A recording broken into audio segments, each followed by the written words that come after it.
अब भी जिसका खून न खौला, खून नहीं वो पानी है।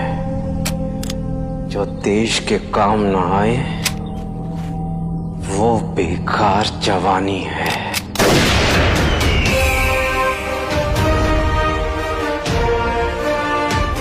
क्रांतिकारी आजाद का जन्म 23 जुलाई को उत्तर प्रदेश के उन्नाव जिले के बदरगा गांव में 1906 में हुआ था। आजाद के पिता पंडित सीताराम तिवारी अकाल पड़ने पर गांव छोड़कर मध्य प्रदेश चले गए थे।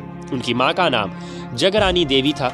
आजाद का प्रारंभिक जीवन आदिवासी बाहुल्य क्षेत्र में स्थापित भाभरा में ही बीता। अंग्रेज शासित भारत में पले बड़े आजाद की रगों में शुरू से ही अंग्रेजों के प्रति नफरत भरी हुई थी।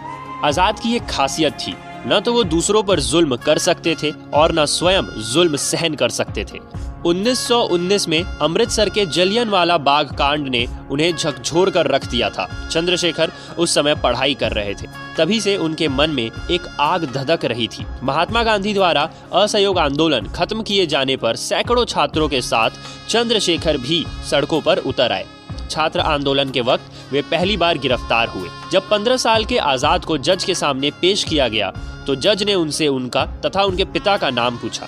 इसके जवाब में 15 साल के चंद्रशेखर ने कहा, मेरा नाम आजाद है और मेरे पिता का नाम स्वतंत्रता और मेरा पता है कारावास। इस पर जज भड़क गए और आजाद को 15 कोड़ों की सजा सुनाई। यहीं से उनका नाम आजाद पड़ा। सन 1922 में गांधी जी द्वारा असहयोग आंदोलन को अचानक बंद कर देने के कारण उनकी विचारधारा में बदलाव आ गया और वे क्रांतिकारी गतिविधियों से जुड़ गए। तभी वे हिंदुस्तान रिपब्लिक एसोसिएशन के सक्रिय सदस्य बन गए।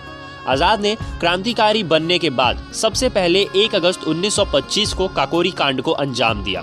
हिंदुस्तान सोशलिस्ट रिपब्लिक एसोसिएशन का गठन, इसके बाद 1927 में बिस्मिल के साथ मिलकर उत्तर भारत की सभी क्रांतिकारी पार्टियों को मिलाकर एक करते हुए हिंदुस्तान सोशलिस्ट रिपब्लिक एसोसिएशन का गठन किया। भगत सिंह व उनके साथियों ने लाहौर में लाला लाजपत राय की मौत का बदला सैंडर्स को मार कर लिया। फिर दिल्ली असेंबली में बम धमाका भी आजाद ने किया। आजाद का कांग्रेस से जब मन भंग हो गया तो आजाद ने अपने संगठन के सदस्यों के साथ गांव के अमीर घरों में डकैतियां डाली ताकि दल के लिए धन जुटाया जा सके। इस दौरान उन्होंने व उनके साथियों ने कभी भी महिला या गरीब पर हाथ नहीं उठाया। डकैती के वक्त एक बार एक औरत ने आजाद का पिस्टल छीन लिया तो अपनी उसूलों के चलते उन्होंने उस औरत पर हाथ नहीं उठाया। उसके बाद से ही उनकी संगठन ने सरकारी प्रतिष्ठानों को लूटने का फैसला किया। अंग्रेज चंद्रशेखर आजाद को तो पकड़ नहीं सके, लेकिन बिस्मिल, अशफाकुल्लाह खान एवं ठाकुर रोशन सिंह को 19 दिसंबर 1927 तथा उसके 2 दिन पूर्व राजेंद्र नाथ लाहाड़िया को फांसी पर लटकाकर मार दिया गया। एक आध बार बिस्मिल तथा योगेश चटर्जी को छुड़ाने की योजना भी बनाई, लेकिन आजाद उसमें सफल नहीं हो सके। 4 क्रांतिकारियों को फांसी और 16 को कड़ी कैद की सजा के बाद चंद्रशेखर आजाद ने उत्तर भारत के सभी क्रांतिकारियों को एकत्र कर 8 सितंबर 1928 को दिल्ली के फिरोजा शाह कोटला मैदान में एक गुप्त सभा का आयोजन किया। वहां एक नया लक्ष्य निर्धारित किया गया। हमारी लड़ाई आखिरी फैसला होने तक जारी रहेगी। वह आखिरी फैसला है जीत या मौत। चंद्रशेखर आजाद ने झांसी के पास एक मंदिर में 8 फीट गहरी और 4 फीट चौड़ी गुफा बनाई थी, जहां वे सन्यासी के वेश में रहा करते थे। ऐसा माना जाता है कि जब अंग्रेजों को उनके इस गुप्त ठिकाने के बारे में पता चला तब वे स्त्री का वेश बनाकर अंग्रेजों को चकमा देने में कामयाब रहे। दिल्ली असेंबली बम कांड के आरोपी भगत सिंह, राजगुरु व सुखदेव को फांसी की सजा सुनाए जाने के बाद आजाद काफी आहत हुए। आजाद ने मृत्युदंड पाए तीनों की सजा कम करवाने का काफी प्रयास किया।